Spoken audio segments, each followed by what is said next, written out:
हस् सबैजनालाई नमस्कार। अब अब हामी चाहिँ 20-22 जना 25 जना कति छौँ हामीलाई थाहा छ। हामीले विभिन्न विषयहरूमा छलफल गरिरहेका छौँ। आज हामी नेपालको संविधानको सम्बन्धमा कुरा गर्ने भन्ने हाम्रो तयारी छ। दोस्रो लटको आज पहिलो दिन हो।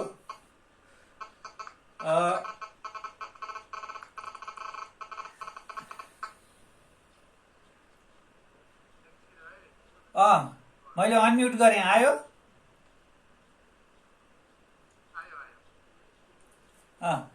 आज दोस्रो लटको कार्यक्रमको हामी सुरुवात गरेर पहिलो दिनमा छौँ।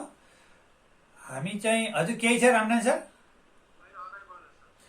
हामी चाहिँ आज नेपालको संविधानको सम्बन्धमा छलफल र चर्चा गर्नेछौँ। हामी सबैलाई थाहा छ संविधान त सबैलाई थाहा भएकै कुरा हो। यसमा त के न पढ्नु पर्ला र सबैजनाले बुझेकै कुरा हो भन्ने पनि लाग्छ र कतिपय संविधानका कुराहरू जटिल पनि हुन सक्छन्। त्यसकारण हामीले संविधान भनेको के हो, संविधानका कुराहरू के कस्ताहरू रहेका हुन्छन्, यसले कसरी संविधानको क्षेत्राधिकारभित्र रहेको क्षेत्रमा कसरी काम गर्छ भनेर भन्ने सम्बन्धी चाहिँ हामीले आज छलफल गर्नेछौँ। यो अत्यन्त महत्त्वपूर्ण र सबैलाई जान्नुपर्ने, एउटा सचेत नागरिकले नबुझी नहुने र सङ्घ संस्था अनि अझ नागरिक चेतनाका क्षेत्रमा काम गर्ने व्यक्तिहरूले यो बारेमा बुझ्नै पर्ने कुरा चाहिँ यसमा हुन्छ। त्यसकारण आजको विषयले तपाईँलाई लाभ पुर्याउँछ भन्ने मैले अपेक्षा गरेको छु। हामी खास गरी बढीमा म चाहिँ अब लेक्चर स्टाइलले त्यही आधी घन्टा अथवा 40 मिनट 45 मिनटसम्म म तपाईँसँग चाहिँ एकतर्फी कुरा गर्छु होला। त्यसपछि हामी चाहिँ कुराहरू चाहिँ दोहोरो रूपमा तपाईँलाई लागेका कुराहरू पनि भन्दै जानेछु। मलाई लाग्छ बिचमा पनि केही खोल्नुपर्ने स्थिति पनि आउन पनि सक्न त, तर सरसर्ती एकचोटि भनौँ। तपाईँका कुराहरू तपाईँ नोट गरेर राख्नु होला। अनि म तपाईँलाई के पनि अनुरोध गर्छु भने जो साथीहरू हुनुहुन्छ तपाईँहरूले चाहिँ कपी कलम एउटा नोट गर्ने कुराहरू पनि राखेर आफ्ना कुराहरू चाहिँ नोट गर्दै केही कुराहरू ख्याल गर्दै जानुभयो भने तपाईँलाई यसले फाइदा गर्न सक्छ। सुन्नु मात्रै ठुलो कुरा भएन, तपाईँले बुझ्नु पनि जरुरी हुन्छ। त्यसकारण भनेका कुराहरू कहिलेकाहीँ चाहिँ नबुझिने हुन सक्छन्, अथवा मैले भनेका कुराहरू मैले विभिन्न किसिमले अध्ययन गरेर मेरो अब क्यारियरमा मैले अब कानुन क्षेत्रमा मैले पढ्दा बुझ्दा जान्दा अहिलेसम्म बुझेका कुराहरूलाई मैले अध्ययन गरेर बुझेर राखेको हुन्छु। ती कुरा तपाईँले नोट गर्नुपर्ने, मैले भन्दैमा तपाईँको दिमागमा ठ्याक्क बसी नहाल्ने हुनसक्छ। त्यसकारण तपाईँले नोट गर्नुपर्ने चाहिँ हुनसक्छ। त्यसमा म तपाईँलाई इन्करेज गर्न चाहन्छु। अब म अगाडि बढेँ। अब संविधान के हो भनेर सोधौँ भने यहाँ अलि भद्रगोल होला। त्यसकारण म आफै तपाईँलाई चाहिँ संविधान के हो भन्ने सम्बन्धमा अलि आफ्नो सम्बन्धमा आफूले चाहिँ विचार गर्न मैले अनुरोध गर्छु। सामान्यतया संविधान के हो त भनेर हामीले बुझ्दाखेरि सोच्दाखेरि संविधान भनेको देशको एउटा कानुन हो, गभर्न गर्ने भनेर बुझ्नुपर्छ। देशको मूल कानुन हो भनेर चाहिँ हामीले भन्नुपर्छ। कसैले संविधान के हो भनेर चाहिँ सोध्यो छोटकरीमा भनेदेखि संविधान भनेको कुनै पनि देशको मूल कानुन हो। त्यो कानुनले चाहिँ त्यो कानुनसँग नबाजिने गरी देशमा अरू आवश्यकता अनुसार कानुनहरू बन्दछन् भनेर चाहिँ हामीले सामान्यतया भन्ने गर्छौँ र भन्नुपर्छ। त्यो अब कुनै त्यस्तो हामीले चाहिँ सिधा कुनै हलमा बसेर चाहिँ कार्यक्रमहरू गरेका छौँ भनेदेखि संविधान भनेको देशको मूल कानुन हो। यसले चाहिँ यसमा नबाजिने गरी देशका अरू नीति नियम कानुनहरू बन्छन् र यसमा चाहिँ देशका संरचना देशको चाहिँ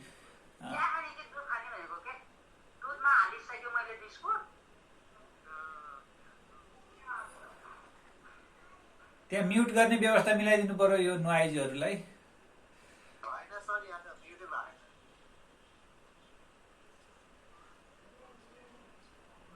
हस् ल, अब मेरो चाहिँ अनम्युट गरिदिनु होला। नमिल्ने भएछ ए त्यो जानी नजानी खोलियो होला साथी ल ठिक छ बेला बेलामा तपाईँले चाहिँ उ गर्दै गर्नु होला अनि म चाहिँ अनम्युट गर्दै गर्छु सुनिएन भने मलाई भन्नु होला अब हामी चाहिँ अघि संविधानको कुरा गर्दै थियौँ अर्कोमा गएछ संविधान के हो भनेर भन्ने हामी कुरा यो भर्चुअलमा यस्तै हो क्या यो अब टेक्नोलोजीहरूले विभिन्न किसिमले डिस्टर्ब चाहिँ गरिरहेको हुन्छ संविधान मैले त्यति भने है अब बुझ्नुपर्ने कुरा चाहिँ के हुन्छ भने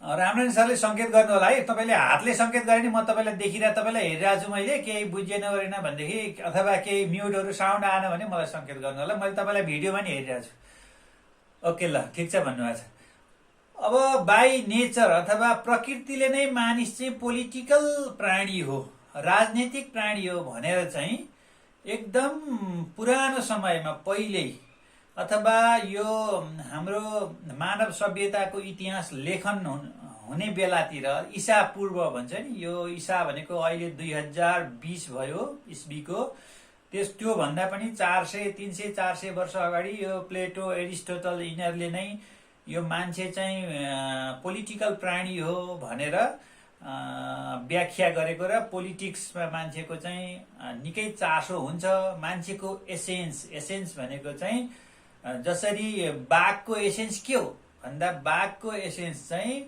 उसले उसको दारा हुन्छ दाराले चाहिँ मान्छेलाई अथवा के अरे जनावरलाई आक्रमण गरेर उसले खान्छ उसको मुख्य बल भनेको चाहिँ त्यो उसको चाहिँ दारा के अथवा नङ्ग्रा र दारा भयो होइन त्यसै गरी अब तपाईँको मृगको के हो भनेर सोध्नु भने मृग दौडिन्छ कुद्छ बेसमारी आफूलाई जोगाउन सक्छ भने जस्तै मान्छेको चाहिँ एसेन्स भनेको चाहिँ बुद्धि भनेको चाहिँ विभिन्न किसिमले गभर्न हुन्छ त्यो चाहिँ पोलिटिकल अथवा पोलिटिक्सले चाहिँ यसलाई काम गर्छ भनेर निकै पहिलेदेखि यो चाहिँ पहिचान भएको र जानिएको कुरा हो त्यही हुनाले अब यो मान्छे पोलिटिकल प्राणी भएपछि मान्छेलाई कसरी तग लाउने त मान्छे नत्र त अब उग्र हुने भयो अब उग्रता आउन सक्ने भयो मान्छेले जथाभावी गर्ला सक्नेले पहिले सक्नेले बलियाहरूले चाहिँ निर्धाहरूलाई जुनसुकै किसिमले हेप्न सक्ने अथवा पिट्न सक्ने कुट्न सक्ने आफ्नो बसमा पार्न सक्ने मार्न सक्ने लुटपाट इत्यादि मचिन सक्ने भयो त्यस कारण यसलाई के गर्ने त भन्दा मान्छेलाई चाहिँ मान्छेको बुद्धिलाई चाहिँ यो विभिन्न भागमा विवेचना गरेर पोलिटिक्स चाहिँ सबभन्दा महत्त्वपूर्ण कुरा हो भनेर त्यसमा हालेर पोलिटिक्सको मुख्य कुरो भनेको चाहिँ संविधानद्वारा निर्देशित गर्नुपर्छ भनेर भन्ने कुरो सहमति भएपछि अनि ईसा पूर्वदेखि नै यो देशमा चाहिँ संविधान बनाएर त्यो संविधानले जुन जति ठाउँमा जति टेरिटोरी भन्छ जति क्षेत्र चाहिँ ओगटेर त्यो काम गर्न सकिन्छ हो त्यो क्षेत्रमाथि त्यो संविधानले काम गर्ने गरी संविधान बनाएर संसारमा राज्य सञ्चालन हुन थाले हो त्यहाँदेखि यो संविधान चाहिँ महत्त्वपूर्ण रूपमा आएको भनेर मानिन्छ यहाँ मैले एउटा फोटो पनि राखेको छु तपाईँ यो फोटो चाहिँ एरिस्टोटल अनि प्लेटोहरूको पालाको फोटो हो यो प्लेटो र एरिस्टोटलहरूको चाहिँ बेलाका मान्छेहरूले कसरी कस्तो गर्थे भन्ने कल्पना गरेको एउटा यो पेन्टिङ हो यो यहाँ राखेको छु मैले यसरी चाहिँ संविधानको चाहिँ कुरो अगाडि बढ्छ अब संविधान चाहिँ राजनीतिक सम्झौताको दस्तावेज पनि भनिन्छ हेर्नुहोस् होइन यो अघि राजनीतिक कुरा मान्छे राजनीतिक प्राणी हो भनेर भनिसकेपछि अब यो चाहिँ राजनीतिक सम्झौता अथवा राजनीति विभिन्न मान्छेको विभिन्न विचार हुन्छ त्यो विचारहरूलाई चाहिँ सहमत गरेर ल यो कुरो चाहिँ हामी सबैले मान्ने यो टेरिटोरी अथवा यो क्षेत्रभित्रका मान्छेहरूले यो कुराहरू मान्ने भनेर एउटा सम्झौता गरेर चाहिँ संविधान बनाइन्छ हाम्रो देशको संविधान पनि त्यसै गरी विभिन्न किसिमका मान्छेहरूले पार्टीहरूले विभिन्न विचारका मान्छेहरू संविधान सभामा जम्मा भएर एउटा सम्झौता गरेर बनाएको दस्तावेज हो यो चाहिँ यो सबै हामी यहाँका मानिसहरू सबैले मान्छौँ भनेर चाहिँ यसमा प्रतिबद्धता जनाइएको छ अब तपाईँलाई लाग्ला कसरी भयो त हामी अब मैले कहाँ प्रतिबद्धता दिएको छु म मान्दिनँ भनेर भन्ने नि मैले सकौँला नि त, भन्ने कुरो लाग्न पनि सक्छ। त्यो कुरो चाहिँ हामीले चाहिँ कसरी लग्या हुन्छ भने, जस्तो हामीले संविधान सभामा मतदान गऱ्यौँ, मतदान गरेपछि हामीले हाम्रो प्रतिनिधि पठायौँ। उहिले त्यो एरिस्टोटल प्लेटोको पालामा चाहिँ हरेक मान्छे संसदमा गएर कुरा राख्न पाउँथे अरे, तर अहिले चाहिँ त्यो अलि सम्भव नहुने भनिसकेपछि हामीले मताधिकारको माध्यमबाट संविधान सभामा हामीले मान्छेहरू, हाम्रा प्रतिनिधिहरूलाई पठायौँ। ती मानिसहरूले चाहिँ अनि संविधान सभा बनाए, संविधान सभामा संविधान बनाए, त्यसपछि लागू गरे भनेपछि हामीले मतदान गरेको हुनाले त्यो संविधान हामीले, मैले बनाएको, तपाईँले बनाएको, हरेक नेपाली नागरिकले बनाएको भनेर मान्नु पर्दछ, भनेर मानिन्छ। त्यही हुनाले तपाईँलाई एउटा कुरो थाहा छ कि छैन, अब हामी त मानवाधिकारका कुरा गर्छौँ, अन्तर्राष्ट्रिय दस्तावेजहरूको कुरा गर्छौँ होइन। मान्छे चाहिँ स्वतन्त्र रूपमा जन्मन्छ र ऊ कसैद्वारा बन्धित हुँदैन होइन। Every human being burn free and equal भनेर लेखाएको छ क्या इङ्ग्लिसमा, अनि त्यो युडिएचआर भन्ने छ त्यसमा पनि लेखाएको छ। अब स्वतन्त्र रूपमा जन्मन्छ र स्वतन्त्र रूपमा चाहिँ उसले डिग्निटीपूर्वक उसले बाँच्छ भन्ने छ। अब स्वतन्त्र रूपमा जन्मेको मान्छे भने उसलाई छोडिदिने हो भनेदेखि त फेरि बवाल होला, के गर्ने भनिसकेपछि ल म स्वतन्त्र भए पनि मेरा अधिकारहरू म सीमित गर्नलाई राज्यलाई दिन्छु भनेर हामीले मतदानको मार्फतबाट हाम्रा प्रतिनिधिहरू पठाएर हाम्रो अधिकार, हाम्रो स्वतन्त्रपूर्वक बाँच्ने स्वतन्त्रताको व्यक्तिगत अधिकारलाई हामीले केही हाम्रा कुराहरूलाई सीमित गरेर हामीले राज्यमा त्यो संविधान सभामा दिएका हुन्छौँ। हो त्यो मार्फत प्रतिनिधिले संविधान बनाएपछि अब हामीले नाइ भन्न पाउँदैनौँ भन्ने यसमा चाहिँ मान्यता हुन्छ। यो चाहिँ त्यही हुनाले यसलाई चाहिँ हामी सबैले मान्नुपर्छ भनेर भन्ने कुरो।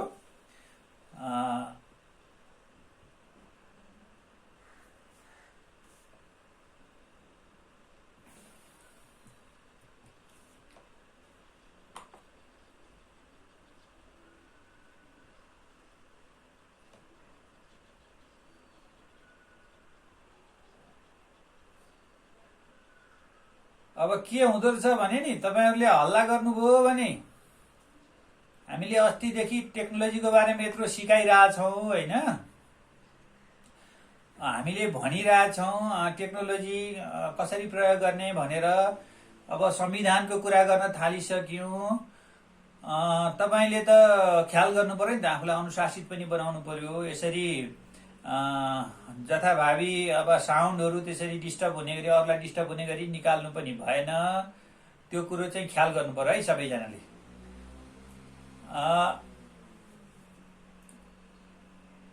मलाई लाग्छ तपाईँले मलाई सुनिरहनु भएको छ। त्यो हुनाले अब राजनीतिक सम्झौताको दस्तावेज भने है मैले, अब व्यक्तिले आफ्ना अधिकार सशर्त त्यो हस्तान्तरण गरेको हुन्छ भनेर पनि मैले बुझेँ, मैले भने है तपाईँलाई। मलाई लाग्छ तपाईँले यो कुरो बुझ्नुभयो, त्यस कारणले तपाईँ संविधान मान्नुपर्छ। नत्र तपाईँले संविधान म मान्दिनँ भन्न पनि सक्नुहुन्छ। कहिलेकाहीँ चाहिँ त्यही हुनाले सार्वभौम सत्ता चाहिँ हाम्रो व्यक्तिको हातमा हुन्छ कि, म सार्वभौम सत्ता सम्पन्न जनता भनेर भनिन्छ नि, हो कारण त्यही हो। हामीले केही सीमित अधिकार चाहिँ राज्यलाई दिएका हुन्छौँ, त्यो अधिकार अनि राज्यले प्रयोग गर्छ। अनि नागरिकले आफूलाई सीमित अधिकारमा बस्नलाई स्वीकार गरेको हुन्छ, त्यस कारणले उसले कानुनहरू चाहिँ मान्छ। यो देशको मूल कानुन हो। अब मैले यति भनेपछि यो अघिको फोटो हो। हाम्रो देशको संविधान चाहिँ 2072 सालमा आयो।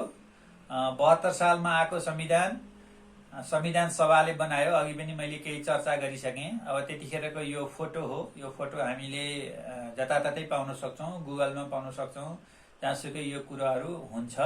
यसले चाहिँ तपाईँलाई बेला बेलामा हामीले कसरी संविधान बनाएका थियौँ भनेर पनि सम्झाइरहन्छ। यसको इतिहास पनि अलिकति झल्काउँछ, त्यसकारण मैले यहाँ फोटो तपाईँ सामु राखेको छु। अब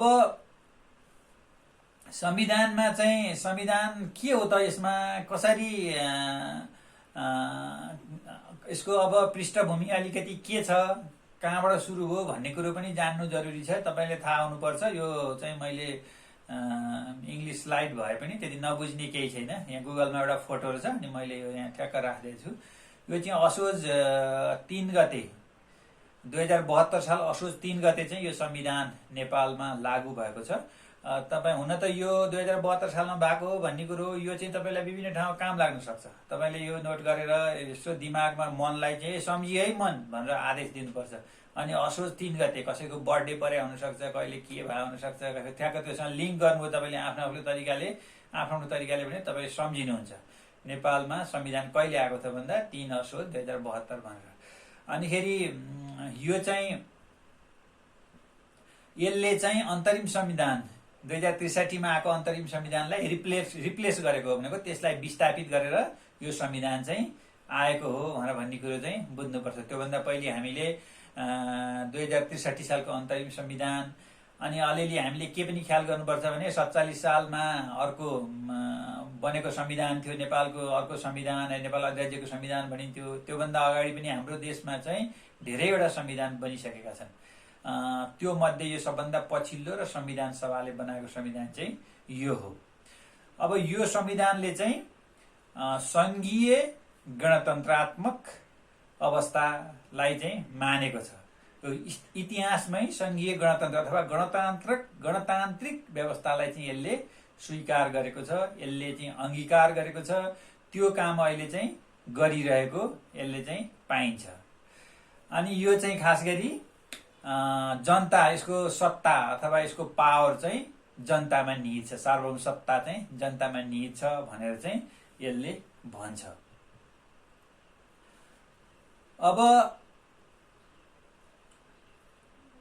अब खास गरी यो संविधानमा चाहिँ फन्डामेन्टल राइट्सका कुराहरू हुन्छन् हैन।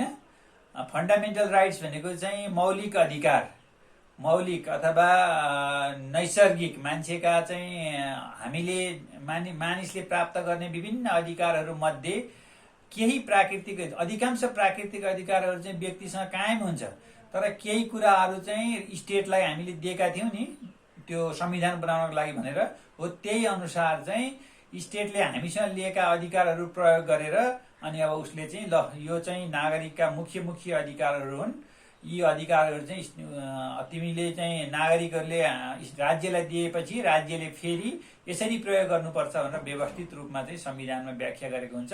यसमा ड्युटीको कुराहरू पनि त्यसरी नै राखिएको हुन्छ। अब यसमा चाहिँ खास गरी मौलिक हकका अब यो संविधानमा चाहिँ विभिन्न कुराहरू मध्ये मौलिक हकका कुराहरू सबभन्दा मुख्य रूपमा रहेका हुन्छन् है। अब हामीलाई थाहा छ नि त संविधान सबभन्दा पहिले संविधानमा प्रस्तावना हुन्छ, अरू ऐनहरूमा पनि त्यसै गरी प्रस्तावनाका कुराहरू आएका हुन्छन्। संविधानमा पनि पहिली प्रस्तावना छ अनि त्यसपछि चाहिँ यो बढ्दै आफ्ना कुराहरूलाई यसले बढाउँदै लान्छ अनि मौलिक हकका कुराहरू चाहिँ यसमा राखिएको हुन्छ। खास गरी अब सम्मानपूर्वक बाँच्न पाउने हक भनेर यो राखिएको छ। यो सम्मानपूर्वक बाँच्न पाउने हक हामीले बुझ्नुपर्ने महत्त्वपूर्ण मध्येको एउटा हो। अब यसलाई चाहिँ सम्मानपूर्वक भनेको के हो भनेर पनि हामीले ख्याल गर्नु अथवा बुझ्नु जरुरी छ। हामी त अब अधिकारको क्षेत्रमा काम गर्ने, अब हाम्रो चाहिँ जस्तो हाम्रो बौद्धिक अपाङ्गता महासंघ भयो, त्यस्तै हामीले अपाङ्गता क्षेत्रमा काम गर्ने अरू धेरै सङ्घ संस्थाहरू छन्। हामीले चाहिँ यसबाट दीक्षित भएका छौँ, हामीले यसमा कुराकानी गरेका छौँ। भनेपछि के हो त यो सम्मानपूर्वक बाँच्न पाउने भनेर भन्ने कुरो हामीले यसको चाहिँ व्याख्या गर्नु जरुरी छ, यसको जान्नु जरुरी छ। अब यसको चाहिँ ठुलो र लामो व्याख्या हुन सक्छ है।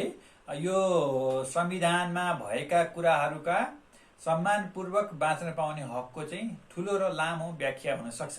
यो लामो व्याख्याको लागि तपाईँले अलिकति यस सम्बन्धमा अलिक घोत्लिनु पर्ने अथवा यो सम्बन्धी तपाईँले थप विचारहरू गर्नुपर्ने अवस्थाहरू आउँछ। अब सम्मानपूर्वक भन्नाले कम्तीमा न्यूनतम कुराहरू एउटा मानिसलाई मानिस भएर बाँच्नको लागि चाहिने कुराहरू उसलाई पूरा भएको हुनु पर्यो, त्यो राज्यले त्यो दिलाएको हुनु पर्यो, त्यो प्रदान गरेको हुनु पर्यो। अब यसका चाहिँ विभिन्न 4-5वटा पाटाहरू छन्। जस्तो अब राजनैतिक अधिकारका कुराहरू आउँछन्, अनिखेरि नागरिक अधिकारका कुराहरू आउँछन्।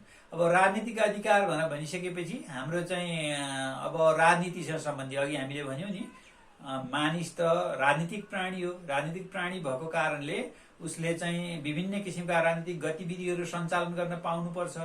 ती कुराहरूदेखि लिएर अनि नागरिक हकका कुराहरूदेखि लिएर अनि आर्थिक सामाजिक सांस्कृतिक कुराहरू, अब आर्थिक सामाजिक सांस्कृतिक कुराहरू चाहिँ अत्यन्त विवादास्पद हुन्छ। जस्तो तपाईँ अहिले कोरोनाले हामीलाई सताइरहेछ, कोरोनाको समस्याहरू भइरहेछ, संसारभर कोरोनाको समस्या छ। अब योभन्दा पहिले अघिल्लो अथवा चाहिँ संसारमा अघिल्लो यस्तो समस्या हुँदाखेरि भनौँ न दोस्रो विश्वयुद्ध, पहिलो र दोस्रो विश्वयुद्ध भयो। दोस्रो विश्वयुद्ध पछि चाहिँ यो अधिकारका कुराहरूलाई दुई भागमा चाहिँ विभाजन गरेर हेरेर कुन चाहिँ पार्ट बढी महत्त्वपूर्ण छ भन्ने ठुलो डिबेट भएको चाहिँ पाइन्छ।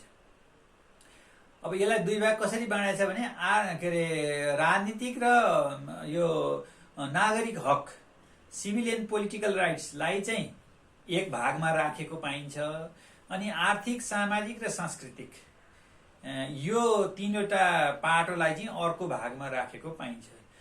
अब नागरिक र राजनीतिक हक यो चाहिँ यसलाई चाहिँ नेगेटिभ राइट्स भनिन्छ क्या। नेगेटिभ भनेको चाहिँ तपाईँ गर्न पाइँदैन, मान्छे मार्न पाइँदैन, होइन, मान्छेलाई कसैलाई पिट्न पाइँदैन, के अरे यस्तै नभनेर अथवा नेगेटिभ राइट्स भनेर चाहिँ यसलाई चाहिँ के भन्छ सिभिल र पोलिटिकल राइट्सलाई चाहिँ नेगेटिभ राइट्सको रूपमा चाहिँ हेरेर त्यसरी चाहिँ व्याख्या गरेको पाइन्छ भने अर्को पोजिटिभ राइट्स भनिन्छ आर्थिक सामाजिक र सांस्कृतिक अधिकार। हो, यो तीनटा कुरालाई हालेर हेर्दा यो चाहिँ पोजिटिभ अधिकार भनेर राखेको पाइन्छ। अब एउटा त्यो बेलामा तपाईँहरू केही बुझ्नु भएको मान्छे हुनुहुन्छ भने युएसएसआर भन्ने थियो, होइन, त्यो युएसएसआरका पक्षका मान्छेहरूले चाहिँ आर्थिक सामाजिक सांस्कृतिक अधिकार महत्त्वपूर्ण हो भनेर लबी गरेका, अनि अमेरिका पक्षका मान्छेले चाहिँ नागरिक र राजनीतिक अधिकार चाहिँ महत्त्वपूर्ण हुन्छ भनेर लबी गरेका र नागरिक र राजनीतिक अधिकारको कुराले चाहिँ बढी हावी भएको हुनाले धेरै अन्तर्राष्ट्रिय कुराहरू र युएन पनि नागरिक र राजनीतिक अधिकारपट्टि बढी ढल्केको चाहिँ कतिपय मान्छेले आरोप लगाउँछन्। तपाईँलाई थाहा छ नि अहिले ट्रम्पले चाहिँ WHO चाहिँ चीनतिर ढल्क्यो भनेर भने चाहिँ त्यस्तै कुरा हो। त्यसरी ढल्केको चाहिँ पाइन्छ। त्यो हुनाले आर्थिक सामाजिक र सांस्कृतिक अधिकारका कुरालाई चाहिँ प्राथमिकता दिएको थिएन। अब सम्मानपूर्वक बाँच्नको लागि चाहिँ आर्थिक सामाजिक र सांस्कृतिक अधिकारको कुराको चाहिँ अलिक महत्त्व रहन्छ, अलिक बढी महत्त्व रहन्छ। आर्थिक सामाजिक सांस्कृतिक अधिकार अन्तर्गत जस्तो शिक्षाको अधिकार, अब हेर्नुहोस् त, अब हाम्रो महत्त्वमा राखिएको थिएन, अब अहिले आएर कम महत्त्वको कुरा शिक्षा स्वास्थ्यको कुरा गरौँ न, स्वास्थ्यलाई पनि अब आर्थिक अधिकारभित्र राखिन्छ। त्यो आर्थिक पैसा लाग्छ नि यसमा, अनि अब स्वास्थ्यलाई त्यति